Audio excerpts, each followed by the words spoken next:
twende tumtumikie, tuje mbele zake kwa shukrani, maana Mungu wetu ni mtakatifu. Tuje mbele zake kwa shukrani zetu, maana Mungu wetu ni mtakatifu. Hivyo imetupasa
Amina. Asante sana. Unaweza kunisaidia kumpungia Yesu mkono wako juu kabla hujakaa. Wewe mwanamke mwenye kigelegele kizuri kwa ajili ya Yesu, kile kigelegele cha sauti ya kwanza. Bado sijakisikia kile kigelegele. Wanaume, bado sijasikia miluzi kwa ajili ya Bwana. Haleluya, haleluya. Bado sijasikia. Jamani, haleluya. Jamani, haleluya. Haleluya, haleluya, haleluya. Amen. Anastahili sifa za moyo wako. Amina. Basi unaweza kuketi. Bwana Yesu asifiwe sana. Ninakusalimu tena kupitia jina zuri la Bwana wetu Yesu Kristo. Wangapi jana hatukuwepo hapa? Nipungie mkono hivi. Amina. Kumbe ni wengi kuliko tuliokuwepo. Jamani, hebu tumpigie Yesu makofi mengi mazuri kwa ajili ya watu hawa kuwepo. Amina. Bwana asifiwe sana. Basi majina yangu ninaitwa Christina Danieli. Ninamshukuru Mungu aliyenipa kibali cha kuwepo mahali hapa. Jana nilisema mimi ni mama mwenye mume mmoja na watoto 4, na mume wangu amenipigia simu, amewasalimia sana. Baba, nilisahau kuleta salamu ofisini, naomba tuzipokee hapa hapa. Jamani, mpigie Yesu tena makofi mengi mazuri. Amina. Tunamshukuru sana Mungu aliyetupa neema na kibali cha kuwepo mahali hapa. Mimi nimetokea Sumbawanga, kule mbali kabisa. Niliambiwa kuna watu wa Sumbawanga hapa, nipungie mkono hivi kama wapo. Amina. Asante sana, Mungu awabariki sana. Ninajisikia vizuri kuwepo mahali hapa na ninyi mkiwepo. Mungu awabariki sana. Jamani, hata Sumbawanga kuna neno jema. Haleluya, haleluya. Kulikuwa na zana ya upotofu kubwa sana kwa habari ya uchawi. Watu wakisikia mtu ametoka Sumbawanga wanamwogopa kabisa. Yaani watu wanamwogopa. Mwezi uliopita, mwezi wa 11, nilikuwa hapa. Tukawa mahali fulani, mama mmoja alivyosikia mimi ni wa Sumbawanga, nikashangaa naongea kwa Kiruga na mwenzake, yani wananiogopa kabisa. Haleluya, haleluya. Lakini ile injili ya Roho Mtakatifu iliyofika kila mahali na Sumbawanga imefika. Haleluya. Kwa hiyo neno jema linaweza kutoka Sumbawanga hata sasa. Haleluya. Pigie tena Yesu makofi mengi na vigelegele kwa ajili ya neema ambayo ametupa. Haleluya. Amina. Jana tulikuwa tunajifunza somo hili ambalo tutaendelea nayo leo mahali hapa. Kichwa cha somo kilikuwa kinasema umuhimu wa matengenezo wakati wa kukumbuka kuzaliwa kwa Bwana wetu Yesu Kristo. Narudia tena, umuhimu wa matengenezo wakati wa kukumbuka kuzaliwa kwa Bwana wetu Yesu Kristo. Nikakwambia maandiko yatakayotuongoza kwenye somo hili ni kitabu cha Isaya sura ya 9 mstari wa 6, lakini kitabu cha Mathayo ile sura ya 1 tukisoma mstari wa 23 unatosha. Kama kuna mtu amepata anaweza akanisomea haraka. Mmoja anasoma Isaya 9:6, lakini mwingine anafungua Mathayo 1:23. Tunapishana kusoma. Kama yuko mtu amepata, tafadhali karibu. Tazama, bikira atachukua mimba, naye atamzaa mwana, nao watamuita jina lake Emanueli, yaani Mungu pamoja nasi. Amina. Asante sana.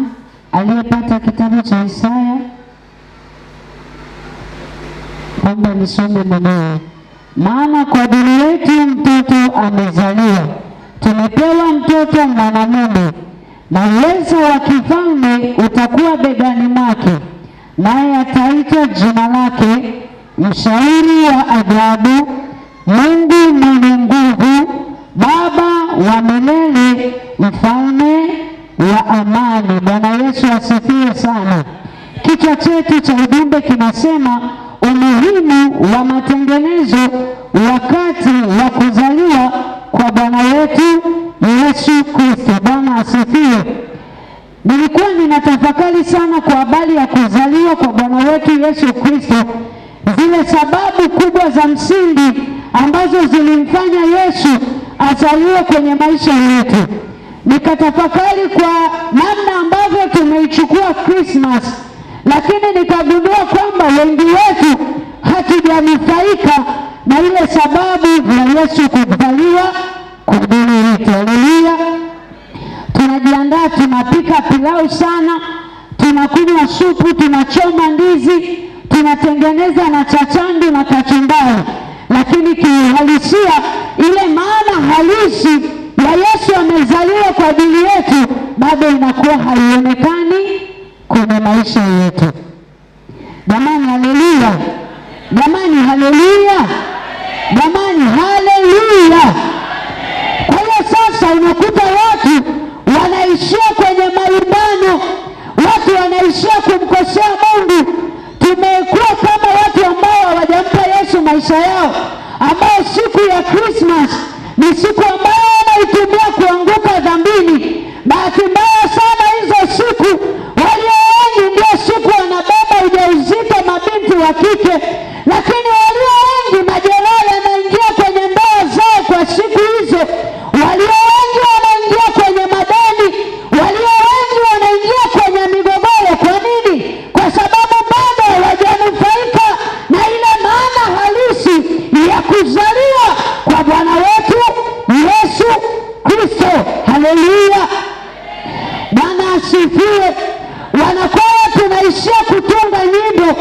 Hata mimi kabla sijaja hapa Jumamosi tulikuwa studio tunarekodi kwa habari ya kuzaliwa kwa Yesu.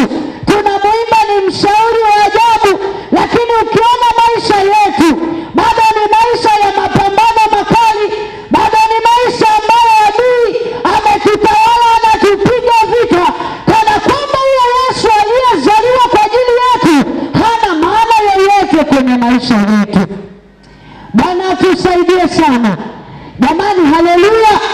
Nikakwambia hivi, dhamiria kumwona Mungu kwa macho ya kiroho katika msimu huu wa sikukuu ya Krismasi, ili unufaike na kuzaliwa kwa Yesu kwa ajili yako. Bwana asifiwe sana.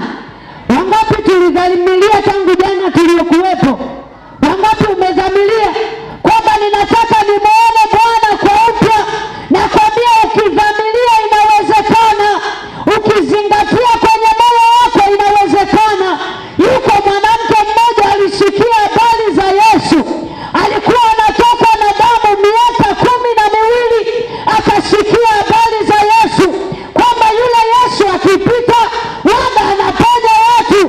Biblia inasema yule mwanamke akazingatia moyoni mwake, manake yule mwanamke akadhamiria kwamba kwa njia yoyote ile, pamoja na hali niliyo nayo, ninataka nikutane na Yesu, ninataka badiliko litokee. Kama ni mshauri wa ajabu, nataka ninufaike naye. Kama anaitwa Emmanueli Maji, nataka ninufaike naye. Haleluya. Nakwambia mwanamke yule alichukua hatua, akaelewa kwamba Yesu anapita hapa. Kipindi hicho mtu alikuwa akitoka na damu anaitwa najisi. Wanawake, mnanielewa ninapoongea jambo hili? Ile hali ni mbaya. Inawezekana yule mwanamke alikuwa ananuka kabisa. Kumbuka ninaongea umuhimu wa matengenezo kwenye kipindi hiki cha msimu wa sikukuu ya Krismasi, ili Bwana afanyike baraka kwako.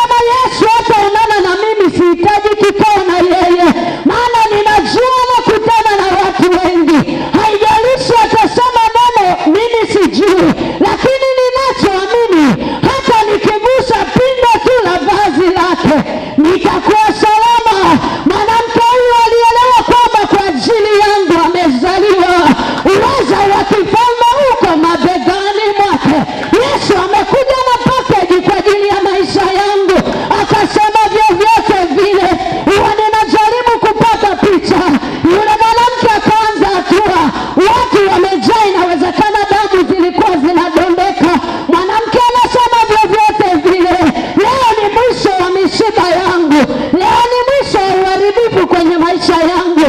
Nakwambia mwanamke alikuwa anasogea, inawezekana alikuwa anaimba, e Bwana niinue kwa imani, nisimame nipande milima yote, e Bwana nipandishe. Alipomkaribia Yesu tu akagusa lile pindo la vazi. Oh, haleluya, haleluya! Historia ya yule mama ikabadilika, akawa na uwezo wa kupanda milima yote. Haleluya! Nakwambia usipomwelewa Mungu ukafanya matengenezo hautanufaika. Kuna mtu anakuwa tu amekaa hana kazi yoyote, anasifia maisha ya mwingine. Yani ana magari yule, yani ni tajiri yule, anaishia tu kuongea lakini hanufaiki. Hata lifti hajawahi pewa kwenye nyumba. Sio mnufaikaji. Usibaki kanisani unaimba tu amezaliwa mkombozi Yesu, lakini maisha yako bado yana shida, bado unaishi kwenye kukandamizwa.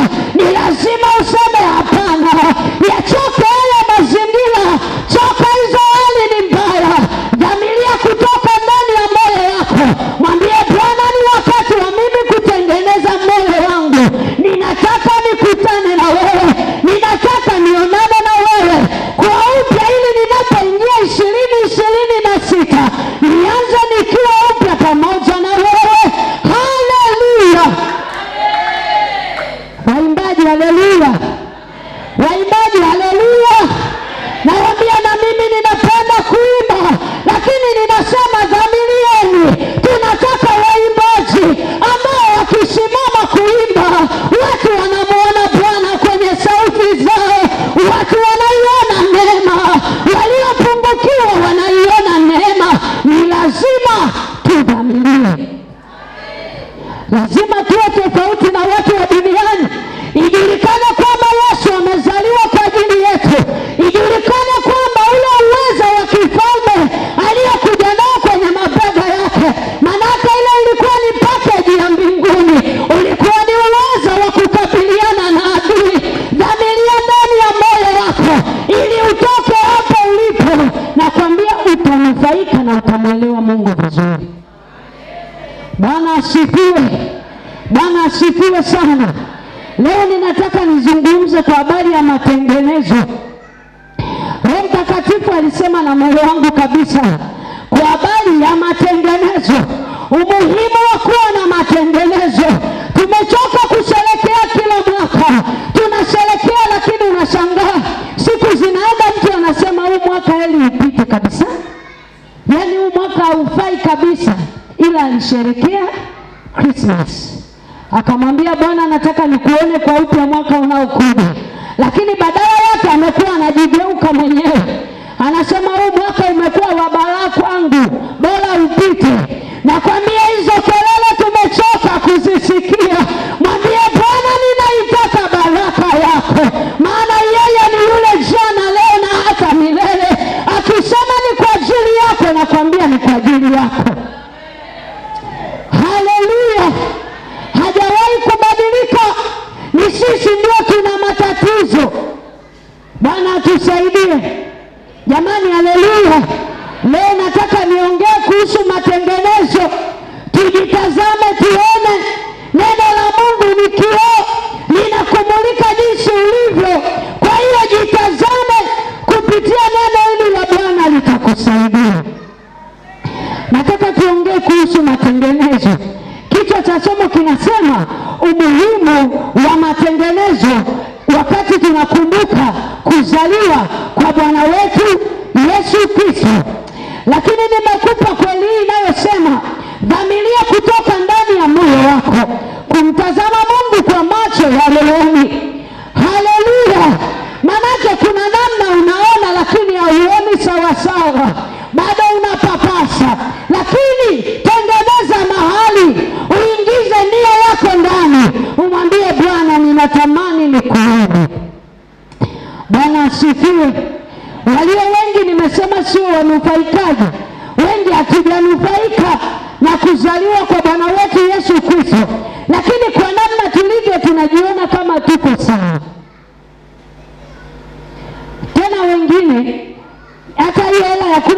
Krismasi hamna.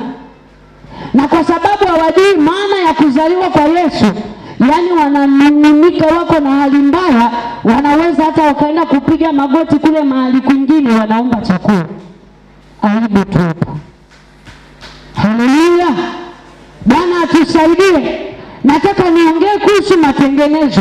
Kutokana na kile kitu ambacho nitakisema hapa, matengenezo inawezekana na wewe una maana ambayo unaijua, lakini mimi nimeweka hapa matengenezo ni lile tendo linalofanyika ili kurudisha kitu au mtu kwenye uhalisia wake. Narudia tena, matengenezo ni lile tendo la kufanyika ambalo linafanyika kwa lengo la kurudisha kitu au mtu kwenye uhalisia wake. Mtu anapoingia kwenye matengenezo, manake anatafuta mwanzo wa kitu, manake anatafuta mwanzo wake. Ninaweza nikaongea hapa kwamba ili unufaike na Yesu, kuna mfumo unatakiwa kutembea nao, kuna namna unatakiwa kuwa. Kwa hiyo sasa, kwa sababu hauko hivyo, unalazimika kufanya nini? Matengenezo. Yale matengenezo yanalenga kukurudisha wewe kwenye uhalisia wako. Haleluya. Bwana asifiwe. Kuna wakati unashangaa ulikuwa na huduma nzuri, mtu alikuwa na huduma nzuri, akisimama watu wanabarikiwa, akifanya, asipokuwepo mpaka mchungaji anasema jamani, yule mtu fulani hayupo. Alikuwa akihubiri watu wanabarikiwa, akiimba watu wanabarikiwa, ni kiongozi wa idara, mambo yanaenda, lakini ghafla kuna vitu vinapungua, anabaki kuwa wa kawaida. Ni kweli ni muimbaji mzuri, ni kweli anajua kupangilia mambo, lakini akiimba hakuna kitu chochote kinachogusa mioyo ya watu. Huyu mtu lazima ajipeleleze, ajitafute ni wapi. Akishapata hilo eneo ashughulikie mapema. Ndio matengenezo ambayo ninayaongelea. Haleluya. Bwana asifiwe sana. Bwana asifiwe sana. Jamani, haleluya.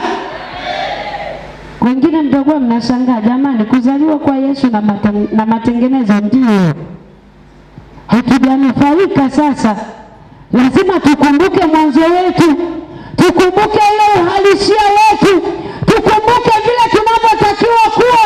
Yesu anufaiki kwa mtu bila huyo mtu kuelewa yeye ni nani. Haleluya. Hawezi kufanya kitu mahali ambapo hapampi mazingira. Leo tumeshindwa kumwona Bwana kwa sababu tumemnyima mazingira ya kuingia kwenye maisha yetu. Bwana atusaidie. Kwa hiyo sasa, watu wengi hawanufaiki na zile baraka za Mungu kumtoa Yesu Kristo kwa ajili ya maisha yao kutokana na ile hali ya uharibifu wa moyo. Matengenezo ninayotaka kuongelea hapa ni kuhusu moyo. Eneo kubwa ambalo mwanadamu ameharibikiwa ni ndani ya moyo wake. Bwana atusaidie. Bwana asifiwe sana. Jamani, haleluya. Unajua moyo, wengine wanauita moyo ni msitu mnene, wengine wanaita moyo ni kichaka. Jamani, haleluya. Kuna mtu hapa anaweza akauona moyo wake mwenyewe? Je, kuna mtu anaweza akauona moyo wa mwenzake? Daudi, hebu muone jirani yako, uniambie moyo wake uko wapi? Mwimbaji mzuri wa praise, unaweza ukaniambia moyo wako uko wapi? Hapana. Hakuna ambaye amewahi kuona nini? Moyo. Jamani, amina. Nilikuwa natafakari, nikasema hivi, shetani kule mbinguni alikuwa amekaa ametulia, ni malaika mzuri wa sifa, ana neema zote za Mungu. Najiuliza, Biblia inasema ni mwelewa, si ndio jamani? Najiuliza, sasa nani alienda kumdanganya shetani? Kwa sababu aliyekuwa juu ya mamlaka yote ni nani? Ni Mungu.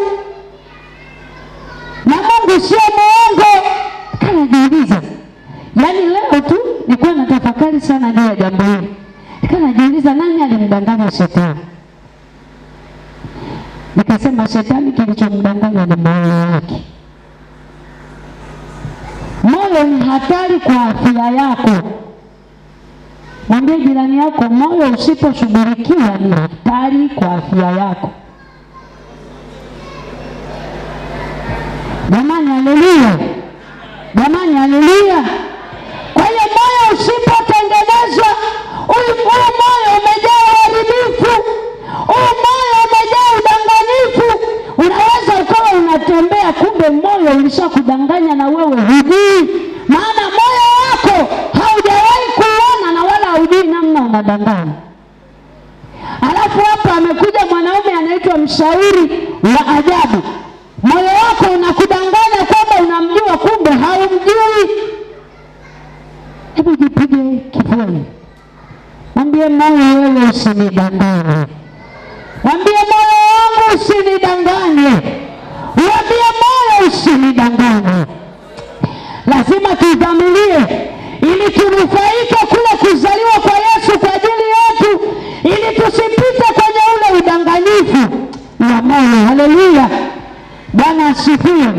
Naomba tusome kitabu cha Mithali 4:23. Linda moyo wako kuliko yote uyalindayo, maana ndiko zitokako chemchemi za uzima. Amen. Sasa unasikia hiyo? Wakati naongea hapa, mtu mwingine anifungulia Yeremia 17:9 na 10. Unasikia moyo? Biblia inauongelea moyo kwamba linda moyo wako kuliko yote ulindayo, maana huko ndipo zitokako chemichemi za uzima. Jana nilikwambia kinyume cha uzima ni nini? Ni mauti. Manake huo moyo usipolindwa, badala ya kutoa chemchemi za uzima, utatoa chemchemi za mauti. Haleluya! Ukiwa unatoa chemchemi za mauti, hawezi kunufaika na maana ya Yesu kuja kwenye maisha yako. Utakuwa tu ni kama mtu mlemavu alishakatwa mguu, sawa hana mguu mmoja, hata ule wa bandia hana. Akienda kununua viatu anapewa viatu viwili, lakini kiatu kimoja kinakaa, hawezi kunufaika maana ni mlemavu. Ukiwa na moyo ulioharibika unakuwa kama mlemavu. Yesu unaye lakini unufaiki. Jamani, amina. Aliyepata Yeremia 17:9 mpaka 10 anisomea haraka. Moyo huwa mdanganyifu kuliko vitu vyote, una ugonjwa kufisha, nani aweza kuujua? Mimi Bwana nauchunguza moyo na vijaribu viuno, hata kumpa kila mtu kiasi cha njia zake, kiasi cha matunda ya matendo yake. Amen. Haleluya. Unasikia, moyo huo mdanganyifu kuliko vitu vyote. Sijui kama unaelewa. Moyo ni mdanganyifu kuliko vitu vyote. Yaani vitu vyote unavyoviona, moyo ni mdanganyifu. Sawa jamani? Yaani kwa maana ya kwamba kazi ambayo moyo unaweza ukaifanya inaweza kuleta uharibifu kwenye maisha yako kuliko chochote. Anasema wewe moyo huwa mdanganyifu kuliko vyote. Anasema wewe moyo una ugonjwa wa kufisha. Moyo una ugonjwa wa kuua. Moyo una ugonjwa wa kukupeleka mahali ambapo huwezi kupata msaada tena. Jamani, amina. Jamani, haleluya. Haleluya. Kwa hiyo moyo ulioharibika una hatari kubwa kwenye maisha ya mwanadamu, na hutambulikana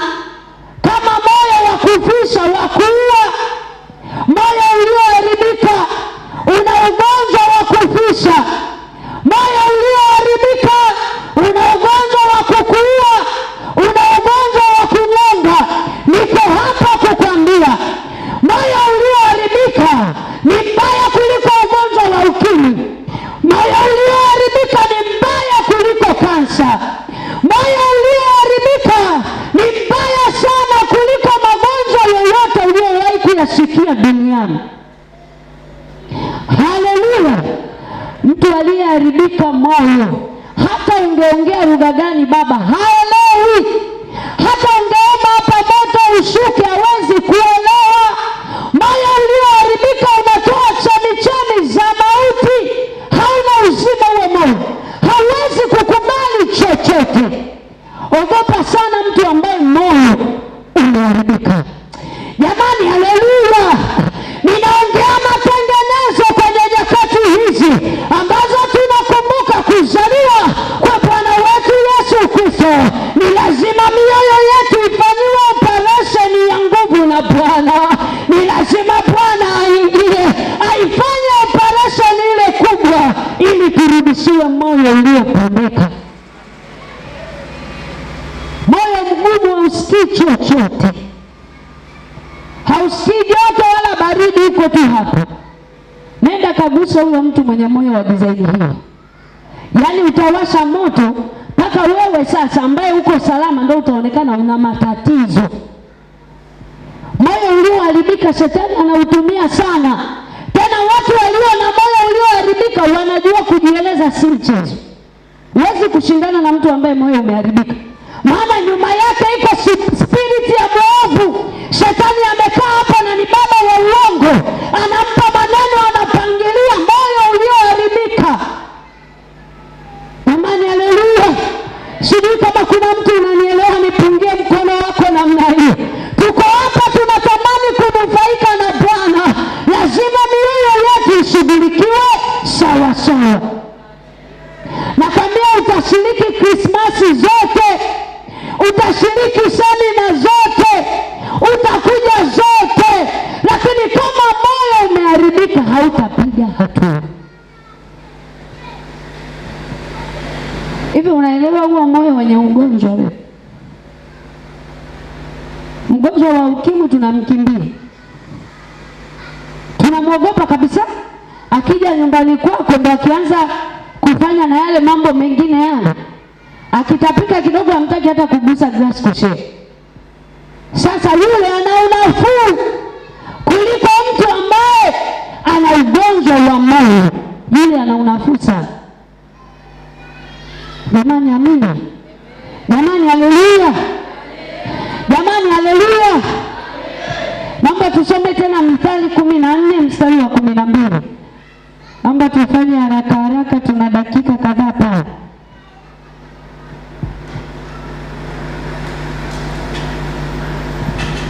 Umeone mtu ambaye moyo wake umeharibika, namna ambavyo anakuwa. Soma hiyo Mithali 14 mstari wa 12.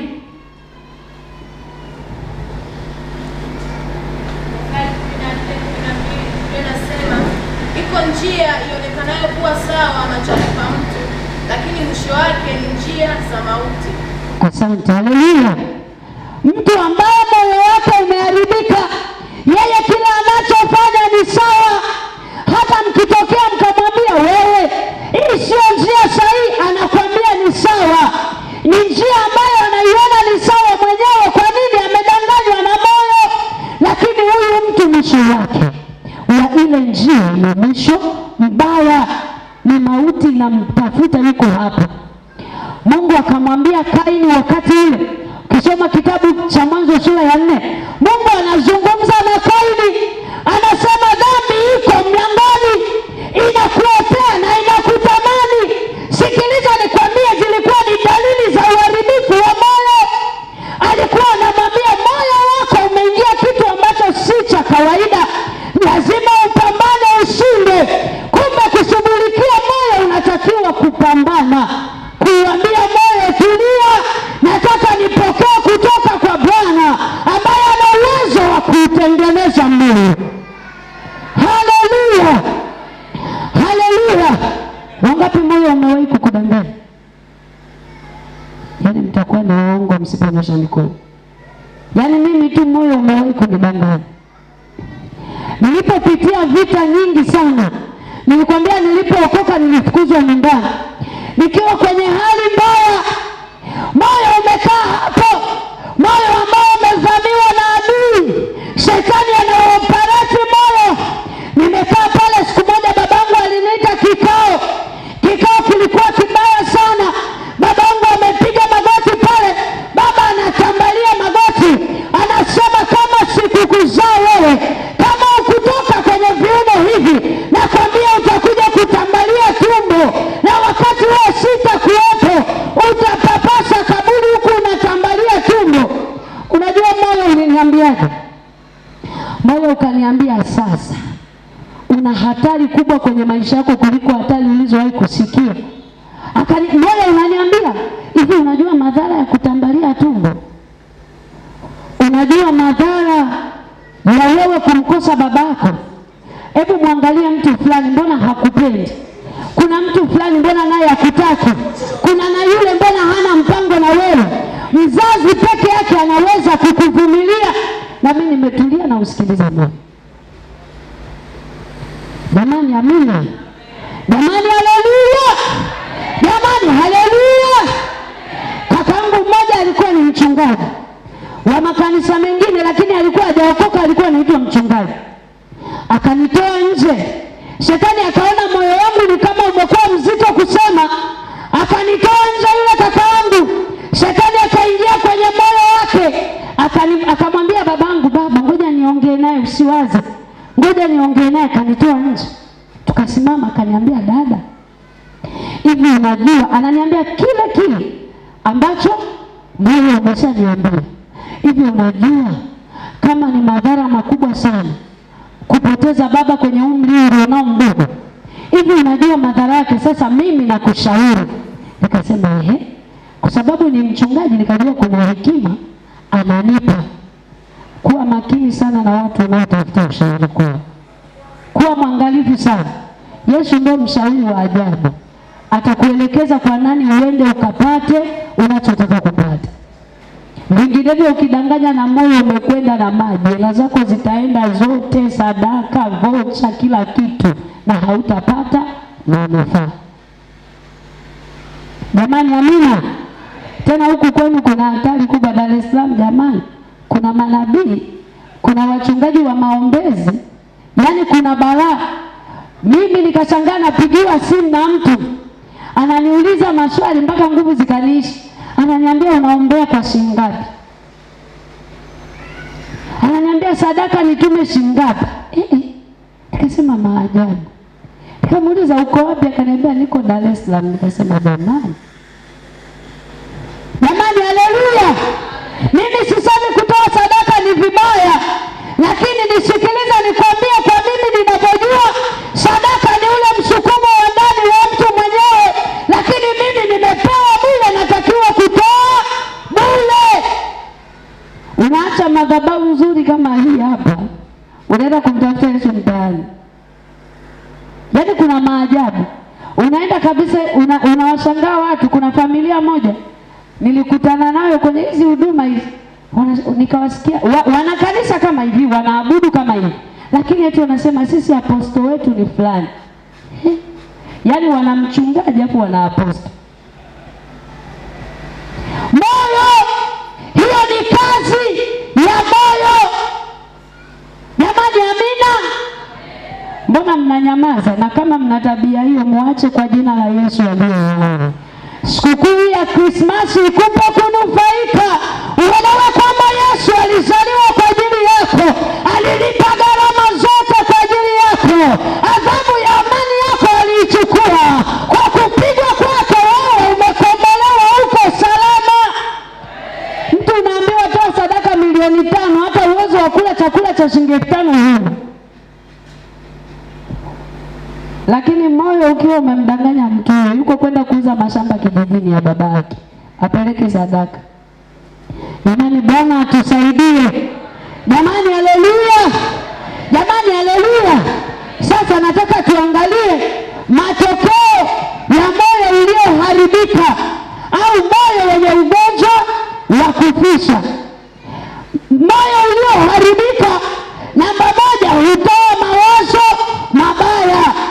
Soma kitabu cha Luka haraka sura ya 7 mstari wa 21 na wa 23. Moyo ulioharibika unatoa mawazo mabaya. Kitabu cha Luka 7:21.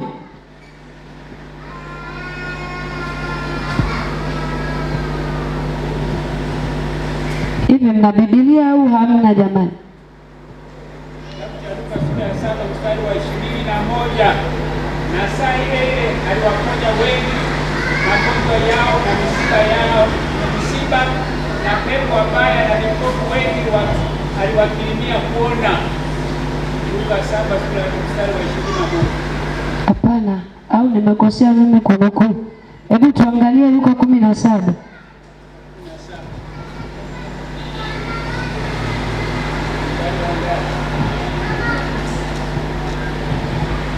Nadhani kuna mahali nimekosea kunukuu, lakini nilikuwa ninauongelea ule moyo ambao umeingia unajisi na magonjwa ya dhambi, moyo ambao umepata shida, ambao unawaza mawazo mabaya.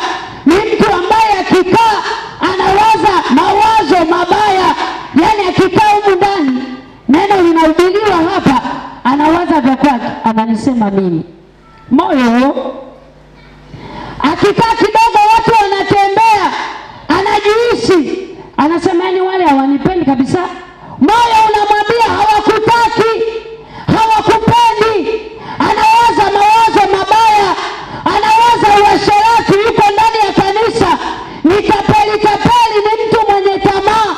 Moyo, matokeo ya moyo mbaya, anafanya huduma vizuri, hakosi ibada kanisani, lakini mawazo yake ni tamaa tu.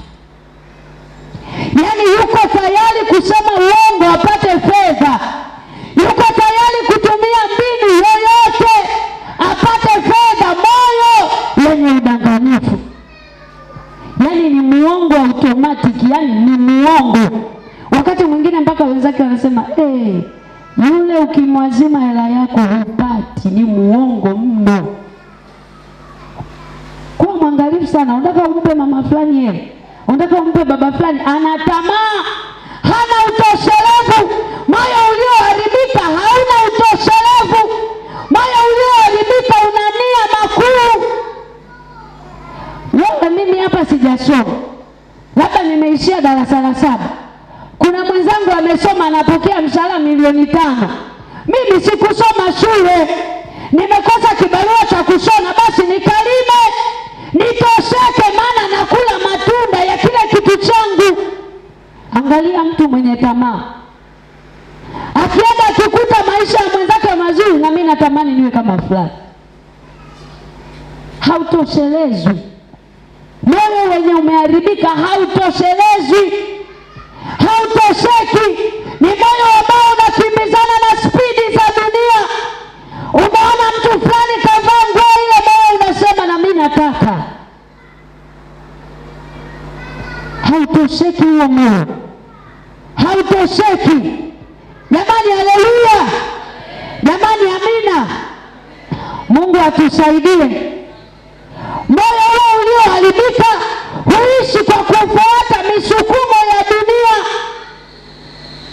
Biblia inasema kwenye kitabu cha Warumi sura ya 12 mstari ule wa 2, anasema wala msifuatishe namna ya dunia hii, bali mgeuzwe kwa kufanywa upya nia zenu. Lakini huyu mtu moyo wake unatazama mambo ya dunia, spidi ambayo dunia inatembea, anataka kutembea huko. Unakuta mtu ni wa kanisani, lakini nenda kaone marafiki zake, zile nyakati za ukumbini, zile nyakati za shughuli kama kesho hiyo, unashangaa mtu, yani hata unashindwa kumtofautisha ni wa kanisani au ni wa mtaani. Yuko na watu, moyo umeharibika, unakimbizana na spidi ya dunia. Jamani, Mungu atusaidie. Jamani, haleluya. Naomba tusome Galatia 5, tumalizie hapo, alafu tutaendelea kesho. Galatia 5:19. Galatia sura ya 5 mstari wa 19. Anasema hivi: basi matendo ya mwili ni dhahiri, ndiyo haya: uasherati, uchafu, ufisadi, ibada ya sanamu, uchawi, uadui, ugomvi, wivu, hasira, fitina, faraka, uzushi, husuda, ulevi, ulafi na mambo yanayofanana na hayo. Katika hayo nawaambieni mapema, kama nilivyokwisha kuambia, kwamba watu watendao mambo ya jinsi hiyo hawataurithi ufalme wa Mungu. Jamani, amina. Mtu ambaye moyo umeharibika ni mtu wa faraka, ni mtu wa magomvi, ni mtu wa hasira. Yaani mpaka kanisani watu wanamwogopa, anaitwa don't touch me. Yaani usimguse kwa lolote. Ni mtu amejaa vinyongo, amejaa maneno, amejaa masengenyo, amejaa hila ndani, amejaa chuki, hana upendo na wenzake. Ni mtu mwenye kiburi. Ni yule mtu ambaye anajiona yeye ni bora kuliko mtu mwingine. Bwana atusaidie. Akiona mwenzake amepangwa labda anahubiri, ningekuwa mimi pale ningesema hivi. Yaani pale ningekuwa mimi ningekuwa hivi. Nakwambia, ukiona tu ndani yako hali hiyo, kwa bahati mbaya sana anayejua moyo ni Mungu. Ukiona hali hiyo ndani ya moyo wako, nataka kukwambia moyo wako umeingia uharibifu. Lazima uanze kuchukua hatua za kutoka hapo. Umekaa hapa mwenzako anaimba. Mimi ni mwimbaji jamani, mimi ni mwana praise kanisani. Kwa hiyo ninaongea kitu ambacho nina experience kabisa. Yaani ukikaa mwenzako anaimba, labda wewe Jumapili iliyopita uliimba watu wakabubujika, watu wakaomba, wingu likakaa sawa. Unataka kila siku uimbe wewe. Akisimama mwingine kuimba, yaani mtu unamwona kabisa kasimama hapa, lakini ndani yake anasema ningekuwa mimi ndio ningefanya hivi, mimi ndio ningefanya hivi. Kiburi, kujiona wewe ni bora kuliko mtu mwingine. Nataka nikwambie jioni ya leo kwamba Yesu alikuja kwa ajili yetu. Yesu yeye aliyatoa maisha yake, hakuchagua rangi wala kabila. Na kila mtu ndani ya kanisa ni kiungo. Mwingine ni jicho, mwingine ni sikio, mwingine ni miguu, mwingine ni mikono. Biblia inasema wote tupo kwa ajili ya kujenga mwili wa Kristo Yesu. Ni lazima tufike mahali tutambue udanganyifu wa milele yetu. Hakuna anayeweza chochote. Nakwambia, hakuna anayeweza chochote. Makanisani kuna mambo ya ajabu. Ikiwa ni kwenda kuingiza sauti studio, sio kama nyinyi huku kwenu mna rekodi. Unashangaa watu wanalumbana kabisa. Yule anatamani aimbe ile sehemu ambayo imechangamka sana, ambayo watu wakiisikia waseme naam, aliimba. Nisikilize nikwambie, huwezi ukanufaika na Yesu mpaka upone kwenye moyo wako. Na bahati mbaya niko hapa kukwambia, yeye anautazama moyo. Wakati ule Samueli anamng'ang'ania Sauli, Bwana akamwambia, mimi ninautazama moyo, lakini ninyi mnatazama watu kwa nje. Akamwambia, huyo unayemng'ang'ania nimemkataa. Ana moyo ambao hautaleta matokeo chanya.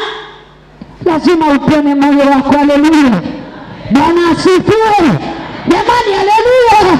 Lazima ukubali kutengenezwa upya na Bwana. Ukishaona tu ndani yako unajisikia vibaya, mtu anapofanya vizuri umeharibikiwa. Yaani wewe ni nyanga hoi. Ukishaona unajisikia vibaya mwenzako anapofanikiwa, umeharibika. Huo moyo unakudanganya, na bahati mbaya sana wewe hauoni. Ninampenda Daudi. Ule wakati Daudi ametenda dhambi, ametembea na yule mke wa Uria, alafu akamuoa Uria. Ukisoma kile kitabu cha Zaburi ile sura ya 139, nenda ukaone vile ambavyo Daudi anaongea. Nenda kasoma mstari wa 23 na wa 24.